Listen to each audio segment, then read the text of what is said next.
we're here to look at the upcoming 24-25 season. Which players do I project to get the biggest jumps in minutes, the biggest drops in minutes, the biggest jumps in usage, and the biggest drops in usage?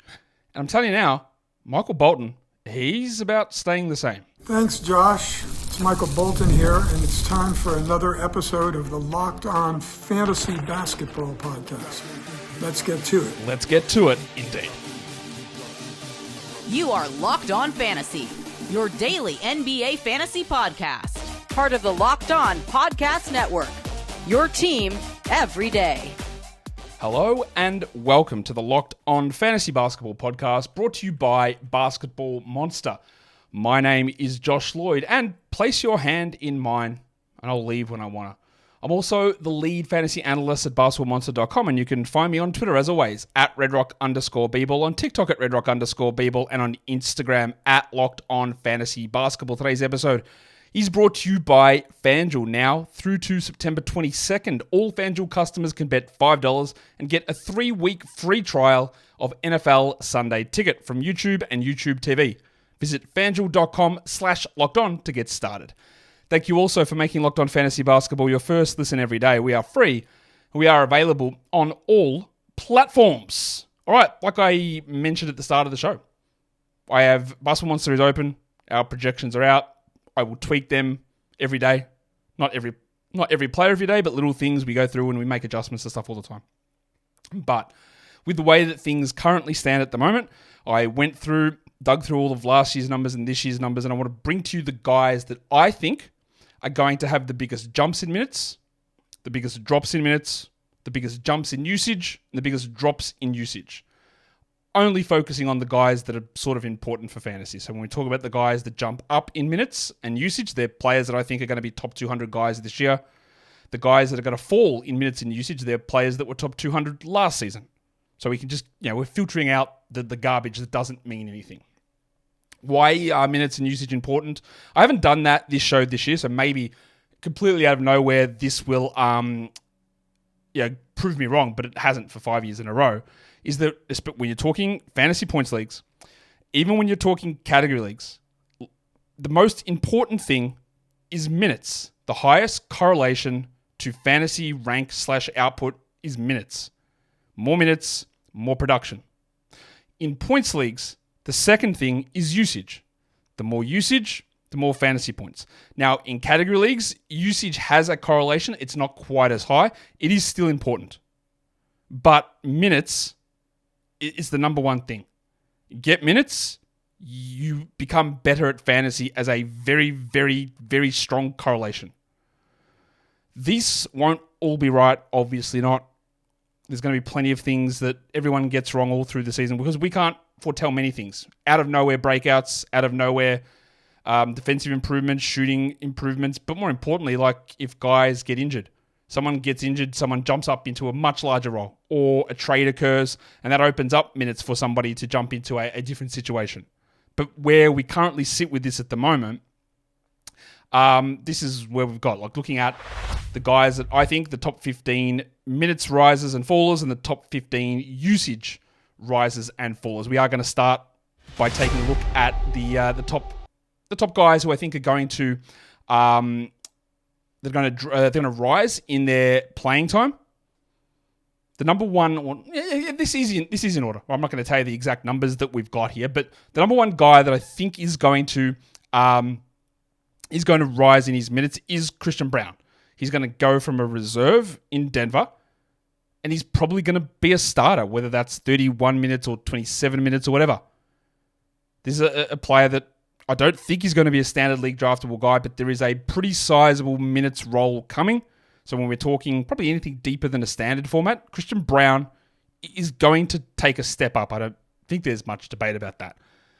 Same in Toronto, the prestige penis himself, grade A Dick. I expect that Dick starts. Last season, Gary Trent was in that position.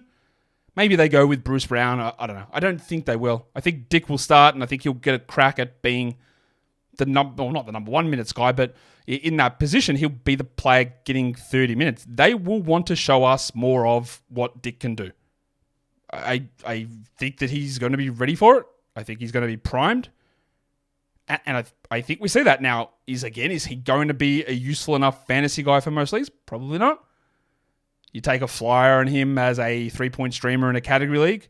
But I think the bigger opportunity is it's going to present itself. It's going to expand. We are going to see a larger presence from Dick in Toronto this season. I feel relatively confident that is going to be the case. Now, Trayce Jackson-Davis is a really interesting player for this upcoming season. I don't know whether Jackson-Davis is going to start in Golden State at all. He played, 17 minutes a night last season. He had 16 usage. He is older already. But we saw that in a starting role, playing 24 minutes a night, he is a fantasy relevant player for category leagues, less so for points leagues. That's okay. That's okay. You might still consider there's some value there in a points league. But what if they do decide they're going to start him with Draymond at the 4, and then they work out what they're doing with Wiggins and Kuminga? That whole rotation's all over the shop. But this is a pretty sizable rise here, or opportunity for more minutes for Jackson-Davis. And he showed us quite a lot last season, so I'm excited to see where it goes. Noah Clowney, someone who, I think there's the outside shot he starts to begin the season in Brooklyn. I don't think that happens. I think they do switch to him pretty quickly, though, during the year. Block shots, can shoot, can rebound. He'll play next to Claxton. We just need to see what they do with Simmons and Finney Smith and even Cam Johnson. But I think he's going to see a pretty sizable rise from what he did last season. And then Keon Ellis, who did start for the Sacramento Kings down the stretch last season. Yeah, it could be Kevin Huerter they start. I don't think that it's going to be Malik Monk, but it could be. I don't think it will be, but Ellis should see a pretty sizable rise in his minutes. The problem is there is still Monk there. There's the presence of DeRozan. There is still Kevin Huerter, which might mean that Ellis is more of a defensive streamer, more of a category league sort of a contributor versus a guy that we need to get super excited about in any points formats or anything along those lines. The next guys who I think are going to see sizable rise in their minutes. I think Mo Bamba is. I don't think we need to care about it, but Bamba was the third string center in Philly, and now he's the backup center for the Clippers. And if something does happen to Zubac, well, yeah, he's bad, Bamba, but you would add him in that scenario. I think Jonathan Isaac, now that he did play through the majority of the season, I'm not saying that Isaac's going to play 30 minutes a night, but he was very limited last season. He started to ramp up towards the end and he played more minutes in the playoffs. I don't mind taking a flyer on him at the end of a draft, especially in a roto format, less so points, categories head-to-head maybe. But I think we're going to see more consistently high minutes from John Isaac. Again, it's hard for me to look at that and think that that's any sort of crazy idea, because we just didn't see anything from him for big chunks of last season to begin the season. And I think we're going to have that opportunity to see more from Isaac, and we'll see how far they actually want to push him. Keontae George is going to be an interesting one in Utah. George started early in the season, then got an injury and took a while to get back into it. He ended up playing 27 minutes a night. He had 22 usage, only 21. I'm almost certain that he will enter the year as the starting point guard in Utah and probably play 32 a night, I would guess. That's my initial sort of estimation of where Keontae George and his value sits. Now, he's going to have some real problems with shooting percentages. Well, when I say shooting percentages, I don't mean free throws. They're pretty good. I mean his field goal percentage. Maybe it's at 42, 43, I don't know. But I do think that there is a big and consistent rise overall in Keontae George's playing time. I would guess they're not going to resurrect old mate Taylor Horton Tucker to bring him into this back into this mix to steal minutes. That would be obviously insane if that happened. The next one we're going to talk about is Josh Giddey, who goes across to Chicago. He only played 25 minutes a game last season. Still don't know what's happening exactly with Lonzo Ball. There's all these workout shots, but I don't think he's playing any big minutes, and Levine is still there currently, and Kobe White's still around. But I'd find it hard to believe that the player that they got back, straight up for Alex Caruso, they will play 25 or fewer minutes a night. This doesn't seem likely at all. Giddey just turned 22, he's about to turn 22. He actually shot over 80% from the free throw line last season. Yeah, he lacks defensive stats, obviously, but decent enough usage player who should look. He could play 7 more minutes a game. I'm not sure that he does, but could easily get to that after playing only 25 per game last season. Yeah, I think that there is a chance that he's able to bump it up to that level. We'll see, but I do think it's possible. Today's episode is brought to you by eBay Motors. Passion, drive, and patience. These are the ingredients for winning championships. It's a formula, in fact. And eBay Motors knows that. You know that. Because when you are looking for parts for your car, well, why would you go anywhere else with over 122 million parts available for your beloved, your vehicle, your vehicular romantic interest, maybe? Brake pads, LED headlights, roof racks. eBay Motors has it all. And with eBay Guaranteed Fit, you know that what you are getting is going to fit your car. Because if it doesn't, well, you get your money back. That's how a guarantee works. So, keep your ride or die alive at ebaymotors.com. Eligible items only. Exclusions apply. And eBay Guaranteed Fit is only available to US customers. Okay, so what are we talking about here? I'm trying to figure out what we do. Oh, yeah, we're still going through the guys who've got changes to their minutes for the upcoming season. And we just talked about Josh Giddey. We just talked about Keontae George. And the next guy that I want to talk about is Immanuel Quickley. Because Quickley he starts the season this time in Toronto, where he was in New York last year. He ended up playing just 29 minutes per game overall, but like 33 a night in Toronto. He's 25. He signed a new contract. He averaged 17 and 5 over the course of the season, and half of that was in New York and half of that was in Toronto. Yeah, that's a pretty, as that lower third thing is right at the top. That shouldn't be there. We'll just switch that over. Don't know why I clicked that wrong thing. My bad for that. Yeah, that's what happens sometimes when you're trying new things visually and it just doesn't always work out exactly how you want it to. Oh, well. Quickley is, I think, definitely going over 30 minutes a night. The backup point guards are Davion Mitchell, Jamal Shed. Yeah, no one that we should be massively excited about. And I think that gives us a pretty good runway for Quickley to be just a constant 33, 34-minute a night player along with RJ Barrett, along with Scotty Barnes, getting those that large chunk of playing time. The last 5 guys that I want to talk about in terms of players who are, I project, to see their minutes rise for this season. Isaiah Jackson, mainly that's in Indiana, the backup center. There's no Jalen Smith there anymore. I know they signed James Wiseman, but surely we're not doing James Wiseman. Surely not. No way. Jackson should be able to, like last year, Miles Turner played 28 minutes a night. And there'll be some nights where Siakam plays a little bit of center, maybe topping as well. I'm not saying that Jackson's getting 21 or 20 a night, and then nights where Turner's out, he's playing 30 or anything like that. But from what he was doing last year, playing like 13 minutes a night, I think there's a pretty sizable jump in Isaiah Jackson's overall role. I feel pretty confident that's going to be the case. I'm also pretty confident we're going to see more from Taylor Hendricks this season. Hendricks played just 21 minutes a night. We really didn't see him until after the All-Star break. He only averaged 17 and 5.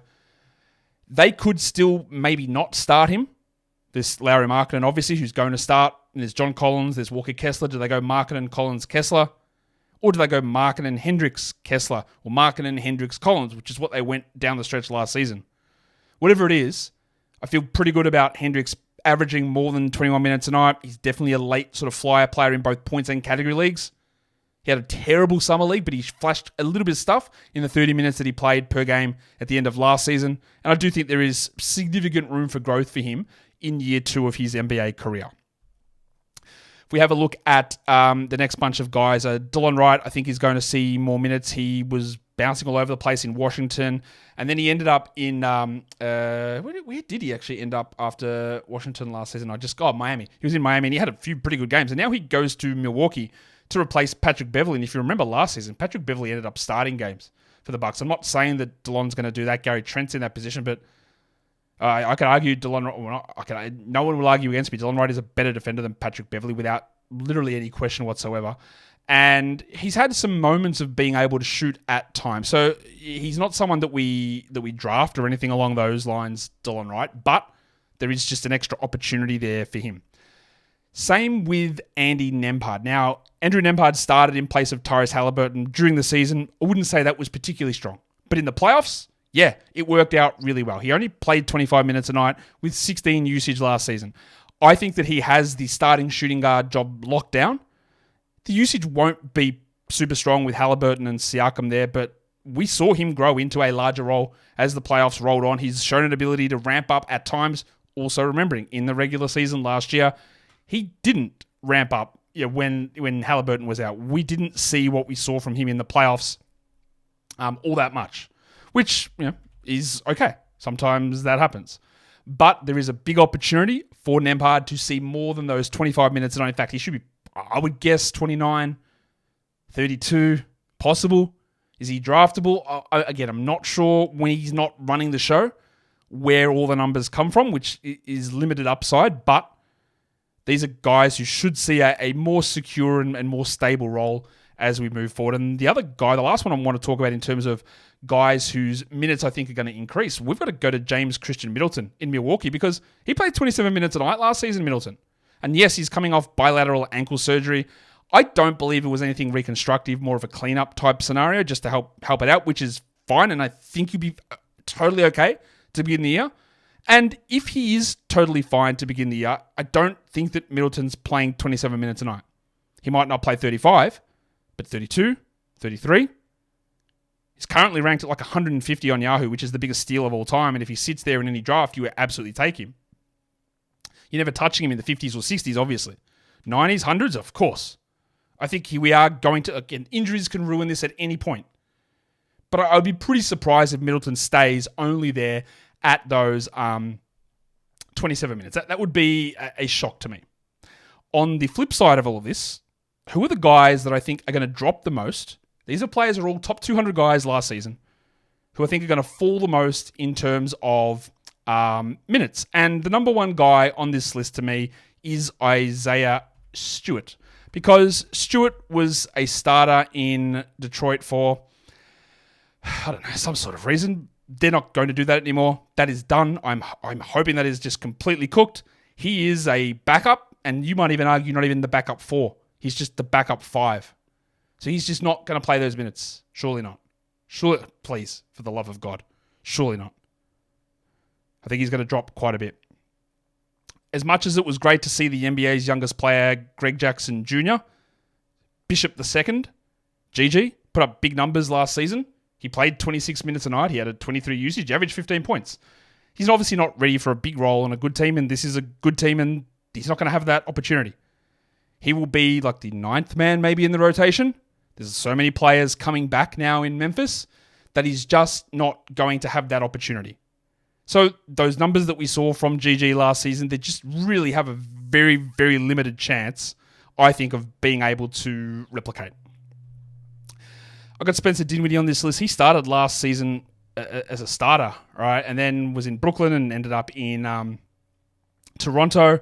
And now he's in Dallas to be the third the point guard off the bench, but there's also still Dante Exum there.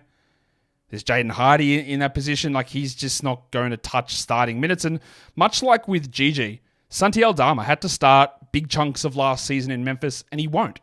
I thought he struggled a lot, but now he's not. There's Zach Edey, there's Jaren Jackson, there's Brandon Clark for a full season. Aldama's just not going to touch those minutes that we saw from him last season. There's no way that you can pretzel twist your brain, I think, into getting him into that role. It just doesn't make any sense. And I don't think there's any way you can, and this is, I'm just going to do the Spurs team preview show next week. But Trey Jones was the Spurs starter after a weird start to the year with the Sohan stuff. He ended up playing 28 minutes a night, Trey Jones. He's only 25. I do think he's just a backup point guard. But there's a lot of people who are very interested in drafting Steph Castle, putting bets on Steph Castle for Rookie of the Year. And my thing is, because he'll have the ball in his hands, will be their point guard. And my thing is with that is, okay, so Trey Jones plays 0 minutes? Because Chris Paul will be their starting point guard, and Trey Jones, I'm guessing, will be their backup point guard. So when the hell else does Castle play as that guy? And I don't really think that that's going to happen. But irrespective, maybe you disagree and they think they just won't play Trey Jones at all. He's definitely falling down from the 28 minutes a night that he was playing last season. That is just got absolutely zero chance of holding. And that's, I think, relatively common sense. Today's episode is also brought to you by FanDuel Sportsbook. Right now, up through to, September the 22nd. All FanDuel customers, you get, if you bet $5, you get a 3-week trial of NFL Sunday Ticket from YouTube and YouTube TV. And then with the YouTube TV base plan, you're able to watch every regular season Sunday afternoon NFL out-of-market game. All you need is a Google account and a valid current form of payment, and you can also just cancel that at any time as well. So go to fanduel.com/lockedon to download America's #1 sportsbook. Don't forget also to gamble responsibly. All right, so we're going to get through and talk about a few more minutes fallers now. Malik Beasley was the Bucks starter for a big chunk of last season. He will obviously not be because he's not playing in Milwaukee anymore. I guess there's an outside shot, and we're going to do the Pistons preview show tomorrow. He's an outside shot that he starts in Detroit, but I don't think that they're going to go that direction. So those 30 minutes or so per night that he was playing, there's no real way for him to get to that number. So he's going to lose quite a lot. And the same goes with Grayson Allen. It is getting drummed into us that Tyus Jones, he's foregone so much money. He rejected bigger money roles because he's going to be the starting point guard on the Suns. And the only player that is moving to the bench is not Bradley Beal. It is Grayson Allen. And Allen played like 33 minutes a night. He was a huge breakout performer last season. And while I am not of the belief that Tyus is going to come in and be awesome, because I don't think he's quite that good. I think he's a very good backup point guard, but I don't think they'll run him as a 32-minute-a-night starter. He'll be a 28 guy, maybe 27 guy, because they want Allen in there still. They want Royce O'Neal in there still. And Booker and Beal still can do what they do. But that doesn't mean that Allen's got any pathway to play the minutes that he did last season. That's just not going to happen. We also saw big minutes from Josh the Hitman Hart last season. But not early on, not when they had a full team. He barely played. In the end, he finished the season with 33 minutes a night, mainly because he was playing 45, 48 minutes a night for like 2 months down the stretch. But now there's Anunoby's back and Randall's back and Bridges is there. He's not even going to start for this team. So he just has no ability to touch those minutes that we saw last season. I don't think there's any point really in even drafting him, especially not in points leagues, but even in category leagues. You got to hope for minutes to appear due to other injuries. He'll play his 25, maybe 26, but not 33. Don't really see how that's going to happen. Two other ones who were interesting players at times last season, Lil John Conchar and Nick Richards. Due to injuries, they were in bigger roles. Nick Richards is someone, I posted a Hornets projected started lineup on socials the other day, and someone said, where's Nick Richards? Like, he's on the bench. Nick Richards is not playing us. And again, people seem to have a weird idea of how players go. Like, we'll just use him if Miles Bridges gets hurt. No. He is a strict backup center to Mark Williams. Now, Mark Williams' back could ping at any time. We know this. But at this point, I'm not going to go in and say that Williams is going to play 10 games.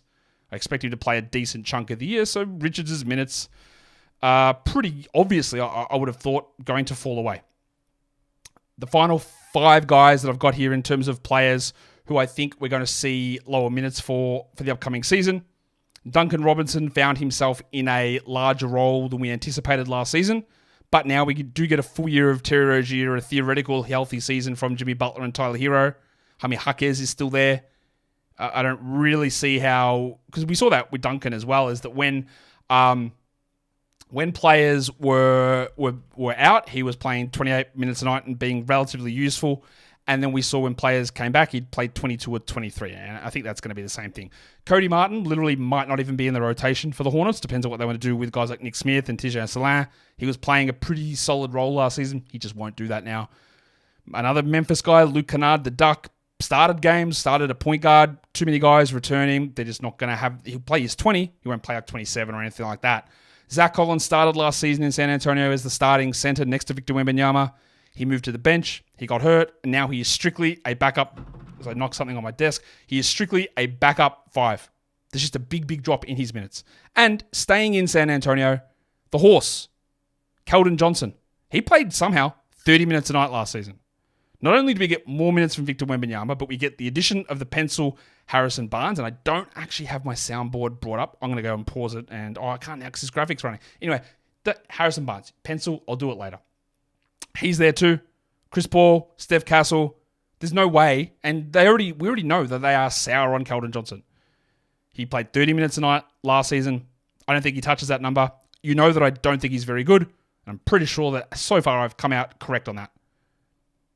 I just can't see how Keldon is going to really touch any of these numbers that he was able to get to last season. Just seems unlikely. Let's talk usage. Let's talk about guys that I project to see sizable changes in their usage rates. So that begs the question, what is usage? Like when we're talking usage, what does it mean? Because people get confused. It's nothing to do with playing time. It is the percentage of plays that a player finishes when he is on the floor. And there's only 3 ways to finish a play. You take a shot, you take a free throw, or you turn the ball over. That is it. It's got nothing to do with how many dribbles you take. It's got nothing to do with how much time the ball is in your hands. It's got nothing to do with how many assists you get, or secondary assists, or passes that you make, or minutes that you play.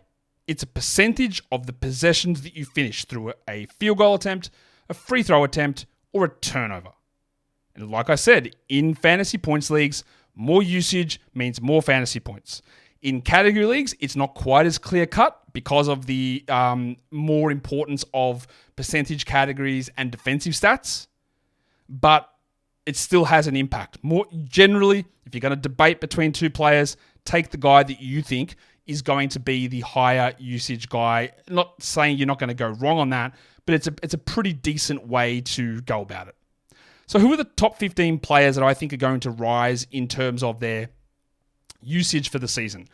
The number 1 guy here on my list is, well, 2 of the guys on this list play for the same team, and it's not super difficult to figure out exactly like why this would be the case. But with Paul George gone, Jim Harden is going to have to do more. Harden sacrificed usage last season. He was down at only 21. There's going to be games also when Kawhi misses. I am in a draft-only draft at the moment, a real draft, with a bunch of other fantasy analysts. I'd pick 11 in a 12-team draft-only league, and I was debating what I was going to do. I actually took James Harden at pick 11. I don't particularly love it, but I took him there. He was like 25th last season with 21% usage. Like if James Harden, we averaged 16.6 points and 8.5 assists. If Harden goes 23 and 10, 23 and 11, don't be surprised at all. If he goes 27 and 10, I wouldn't be shocked. I'm not advocating at this point that Harden is a bang-on first-round guy. But I'm telling you what I did. I took him there. Now, some people you'll ask, Trae Young was there? No, he wasn't. Trae Young was gone. I would have taken Trae Young. And who did I take on the way back around? I took Domantas Sabonis at pick 14. But to me, it is absolutely not debatable that Jim Harden is going to get more usage. It has to. There's no Paul George. There's no Russell Westbrook. He has to get more usage because Derek Jones isn't doing it. Nick Batum isn't doing it. Chris Dunn isn't doing it. These are just not usage players. It is Harden, Kawhi as well. And if you can see it on the video, you can already see Kawhi's name there.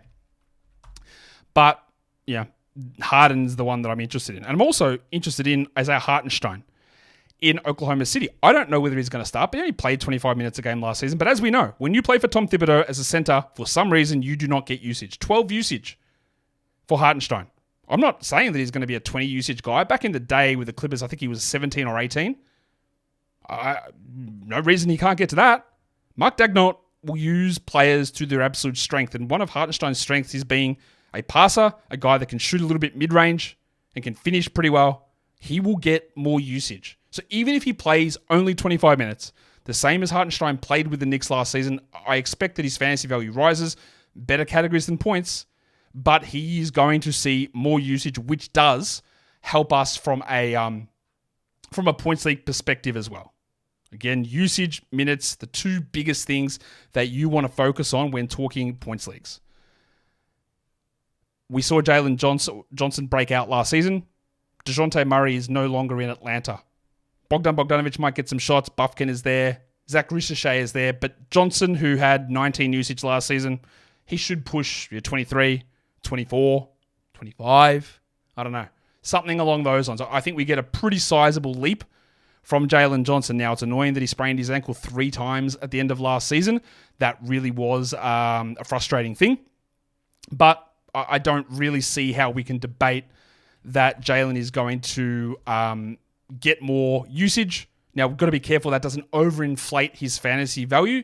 Probably end of third round seems right. He did drop off as the season went on. Some of his shooting numbers started regressing, which is a little worrying. His advanced stats, as you can see, negative 0.5 APM, not super strong. But he averaged 16 and 9 in those 34 minutes, and he probably still plays 34. But just going from 19 to 23 or 24 usage, I think is going to be pretty strong. If James Harden's going to increase usage, well, Kawhi Leonard's going to increase usage as well. Now, how much Kawhi plays, I don't know. And I am definitely not drafting Kawhi in round 1 or round 2. That is too many menisci injuries on the same knee for me. But he had a usage of just 26 last season. Kawhi is an unbelievable offensive and defensive player. He could go to 29 usage without any real hassles. He could be the number 5 overall per game player, like comfortably, without really any concern at all. He played 34 minutes and 26 usage last season. He could play 33 minutes with 30 usage, but I am almost certain he will not play every back-to-back. And I am very, very worried about the multiple meniscus injuries on the same knee now. So he is going to rise, but I'm not going to feel super great about drafting him in those first 2 rounds. And honestly, not sure I'd do it in round 3 either. It depends if I'm in a roto league. If I've got significant stash ability with a larger bench, then I would do it. Points leagues, he's never going to be a top 5 guy like he could be in category leagues, so that also drops a little bit of that value down. Another one who I think is going to rise in usage, and you'll say, why would Lou Dort rise in usage, Josh? Well, Josh Giddey was a high usage player. Alex Caruso is not a high usage guy. Dort, I think, just takes a little bit extra. Hartenstein is going to do more, obviously, yes. But Giddey was like a 21 usage player. We talked about him earlier on. I think Dort is going to do more. Now, I do not want to draft Lou Dort, but I do think that we are going to get more usage out of Midwest Dylan Brooks. We've talked already about a couple of Clippers guys, Jim Harden. We've talked about Kawhi Leonard. And I think 2 of the other big usage risers are Norman Powell and Terrence Mann. Now, I think Mann will start. Powell could start. They lose Westbrook and George. Yes, Kevin Porter comes in. Maybe he gets some usage. But somebody needs to take more shots. I still don't think that Terrence Mann's a 12-team draftable player, nor is Norman Powell. Powell, maybe, if I'm looking for points and threes, but he's empty everywhere else. But it's hard for me to look at what they did last season, Powell and Mann, and not expect that they're going to do more. I've got Ja Morant on this list because when those 9 games that he played, he was a little bit lower than usual in usage, but it was such a small sample size. So he's just included here just to remember that a lot of what he did last season is hard to read too much into it. I've already spoken about Keontae George in the minutes rising column, which, it's interesting to see that he doubles up, and he's one of my highest usage rising players as well. Again, he had decent usage, but not super spectacular last season in Utah, but I do think we get more from him this season. But then the other one there is we're going to talk about Lou Dort and Hartenstein rising, but the Bronco has to do more. Jalen Williams. Williams last season had 24% usage. He played 31 minutes, like he should be 33 minutes, 26, 27 usage, I'm guessing. He needs to take more threes. He's a good 3-point shooter, but he does not take enough, which could end up dropping his efficiency numbers down. But he's in prime position to have the ball more, turn it over more, yes, but take more shots, take more free throws. Year 3, usage should rise significantly for Jalen. If he ends up a top 25 player this season, I don't think that'll be a crazy surprise. Be a very comfortable 3rd-round guy, but he could go even higher than that. The last 5 of my top 15 players who I think are going to see a usage rise.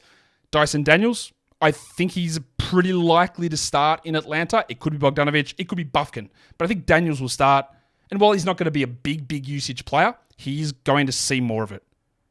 very low usage player in New Orleans, and it should rise. And he is a draftable player, more for categories than for points. Mo Bamba's name's there as well. Just more opportunities, more minutes. Don't care unless Zubats goes down. This is one that people really got on me for drafting in my mock draft. You know who it's going to be, because at pick number 51, I did draft the thick Hogsman Tobias Harris.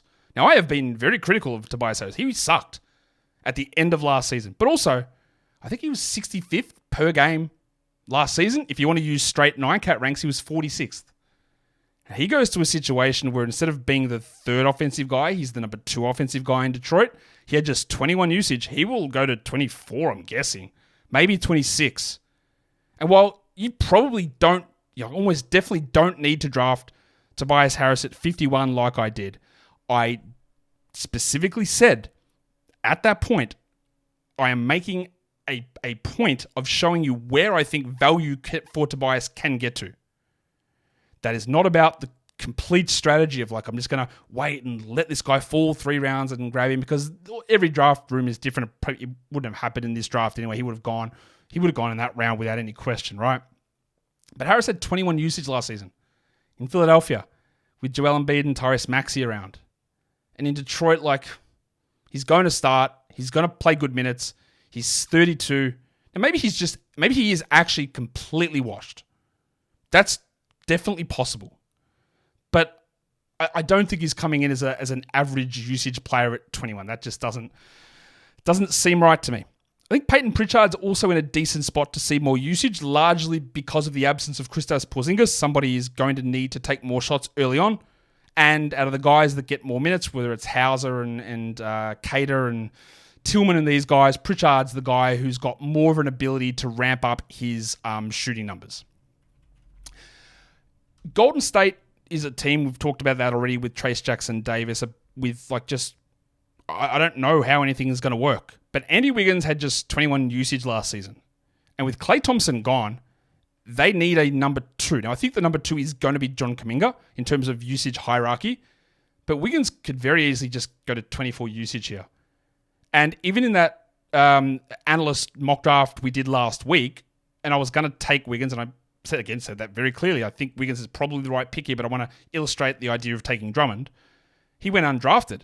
So you can get some really good value on Wiggins. I know he sucked terribly last season, but as the season went on, he was better. He only played 27 minutes a night with 21 usage. That could become 30, or it could stay at 27, but the usage might become 24%. And yeah, we need to be paying attention there. The top 15 players that I think are going to fall in usage. It's time to look at those guys, because a lot of them are obvious, and it's where we talk about your situation being important. Marcus Smart played a lot of last season without Morant. Him and Morant barely played together. Everyone was in and out of that lineup. He's not going to be required to do as much usage-wise as he did. I think that's relatively, or it should be, relatively straightforward as a reasoning there. And the same goes for his teammate, Jaren Jackson Jr., who had career-high numbers in usage stuff. His defense fell away, obviously, and look at his overall impact wasn't there, but he's 25 years of age. He had 29 usage in 32 minutes. He averaged 22.5 points. He wasn't super efficient, 44%, but like I would expect that usage comes back down to more career norms. Let's say 25, 24, 23 even, with the full season of Morant, theoretically, full season of Bane. You've got Smart still there. GG getting some shots off the bench. Zach Edey's a usage guy too. We'll see how that all goes, but there's no way, I don't think, that Jaren is rolling at 29% usage. There doesn't seem to be any way that would make any sense, given the way their team is, unless they just cop a million injuries again. You might think this next one is a little controversial. I think Joel Embiid is going to fall a lot in usage. Why? Embiid had a usage of 39% last season, and this is what I talk about a lot. If you are sitting tippy-top in any category, you can still be a very high usage player while dropping quite a bit. And with Paul George replacing Tobias Harris in that initial offensive hierarchy, Embiid does not need to be a 39% usage guy. We'll know what happened with him and wear and tear on his knee and his meniscus, and I am not drafting Embiid in the first round, even though he will be a top 3 to 4 per game player. because I don't trust the multiple injuries on the same knee, the multiple surgeries. That is what I don't trust. But he won't roll at 39 usage, almost definitely not. He will still be a top 5 usage player in the NBA without being number 1, is my estimation of where Embiid is. These numbers are crazy. 35 points a game, 11 rebounds, 5.5 assists. And that was a real jump up from him last season. But Paul George can pass. Paul George can handle. And he takes some of the load, giggity, off Joel Embiid. Again, he will still be really good. He just won't be as high usage, I don't think, as what he was last season. I think when we go to Charlotte, again, we hope for better health.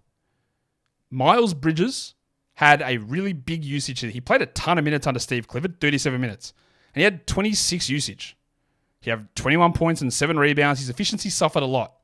But it's more likely to me that he sits at 21 usage while Ball plays a full season, while Brandon Miller ramps up his usage, and Bridges falls back to be the third option. That's why I don't want Bridges really anywhere near the value of where he was, ended up ranked last season, because A, the minutes were unbelievably high. Different coach. We don't know how that's all going to work.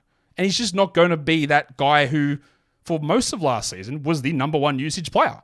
That is just not a scenario that I think makes any sense. And while we're talking Bridges', the other one's going to drop as well. Mikal Bridges goes from Brooklyn to New York. Mikal had only 24 usage last season. I thought he'd push 28, 29, but he didn't. He's at 24. He's 28 years of age. He was still almost average 20 points a game, pretty good stuff. His defensive stats suffered. His efficiency suffered. Not sure that the efficiency goes all the way back up. Not sure if the defensive stats go all the way back up, but there should be some improvements. But what I do feel confident about saying is that he's more of a 20 usage player, 21 usage player, with Brunson, with Randall, with Anunoby getting some shots, with DiVincenzo needing shots, and Bridges doesn't need to be 24 usage on this team. That's part of the idea of them acquiring him, is so he goes back to a role that is a little bit more comfortable, and that means just not having that many shots. The next batch of guys who I think are going to see a drop in usage, we're doing the Pelicans season preview tomorrow as well. So this team remains absolutely confusing. I think that we are going to see a drop from Brandon Ingram, because last season Ingram had pretty good usage, 27 usage, but DeJounte Murray arrives and Zion is still there and McCollum still is there, and Ingram, I don't know if he's going to still be there. I've got no idea. But I find it really hard to believe that Ingram would sit at that exact same level when you bring DeJounte in. He just won't handle the ball as much, so fewer turnovers. He won't shoot as much because you're replacing Dyson Daniels with DeJounte Murray. And CJ will drop a little bit as well. Zion will keep sort of steady, but also Zion was in a weird spot last season where his usage kept low too, and I think Zion's could actually and should push higher this season than what he was last season. So I don't really see Ingram being able to hold onto that role. Talked about Isaiah Stewart losing minutes. I think he's going to lose usage as well. Just too many other better players. Not that they're good, the Pistons, but Harris, Beasley, Hardaway, full season Fontecchio, new coach, third year Jaden Ivey, fourth year Cade Cunningham. All of these guys are going to be sitting in a position to have more of the ball, and there's no need for Isaiah Stewart to have it at the level that he had. I also think there is a chance that LaMelo Ball's usage drops. Now, I am pretty bullish on drafting Ball this season. If I can get him in round 2, I'm okay with it. He had a really high usage last season. And again, you'll have more steadiness with Brandon Miller. Ball and Bridges didn't really play much last season. And I think Ball doesn't need to run at that 34, 36 usage level that he was last season. 31, sure. 32, reasonable. 30, okay. And he still does all of his damage. So while, much like Embiid, when you're coming from a very high level and then you drop down, you can still be really high without being at those sky-high numbers. In Philadelphia, I can't really see how Kelly Oubre, who filled in, who was a minimum signing, started, and was nearly any time someone came back from injury, Oubre moved to the bench. And this season, I expect that he does start next to Maxey, George, Martin, and Embiid. But in that grouping, it's him and Martin who are just not going to really touch it. So I don't really see how Kelly Oubre, and that's really the only benefit of his game is being usage, although he did get some steals last season, He's just not going to be able to keep that up. And the same goes with Tyrese Maxey, who not only was the number 2 player with James Harden leaving last season, but then he played a big chunk of the year without Joel Embiid, and he had a 28 usage. And you can debate whether him or Paul George is the number 2 guy. Whatever way you want to go with it, it seems unlikely to me that, remember, Tobias Harris, 21 usage. So are we going to have Maxey at 28 and Paul George at 21? Or is it like 24 each? Or George is at 26 or whatever? I find it really hard to see Tyrese Maxey sitting at that really high level usage from last season. The last group of guys, the last 5 usage fallers. Eric Gordon had decent high usage in Phoenix. He's just not going to be required to do that, I don't think, in Philadelphia as much. We're not really drafting him anyway, so I don't think that matters too much. Jaden Ivey had a pretty high usage rate last season, but like we said with Isaiah Stewart, I don't know whether he's going to start or not. Ivey, Beasley, Hardaway, full season for Fontecchio, Harris. He just will find it hard. Hopefully he's more efficient, but I think he's going to find it hard to maintain that level of usage. And then we get Terry Rozier, who suffered a lot when he moved across to Miami. The usage dropped. The assist rate dropped. And then he got hurt in the playoffs. But now it's a full season in Miami. His year was like 25 usage overall, much higher in Charlotte, lower in Miami. He's probably going to sit 22, 23. Butler, Bam, Jaquez, Hero. All these guys are going to have the ball, and Rozier is not as much. Still going to be above average, but he's not going to sit at that 25 mark, I wouldn't have thought. The last 2 names on the list is Rob Williams, just had really high usage in the minutes he played. Again, just put it there to remind you that he exists, but also don't look at his numbers and feel that they are the end result of what's going to happen this year. And the other one is Karis LeVert, who with Mitchell or Garland out a lot early, Mitchell out a lot late, we got a lot more of Karis LeVert. But if they are healthy, Karis will not do anywhere near as much as what he did the year before. And that was a long show, but we're done. So, what did you think about those minutes rises and fallers and usage rises and fallers? Anyone you think should have been included in there, or anyone you disagreed with in that group? You can always come in and drop those comments down below and hit that thumbs up on the YouTube video, subscribe on Spotify. And guys, we are done here. Thank you so much for listening, everyone. See ya.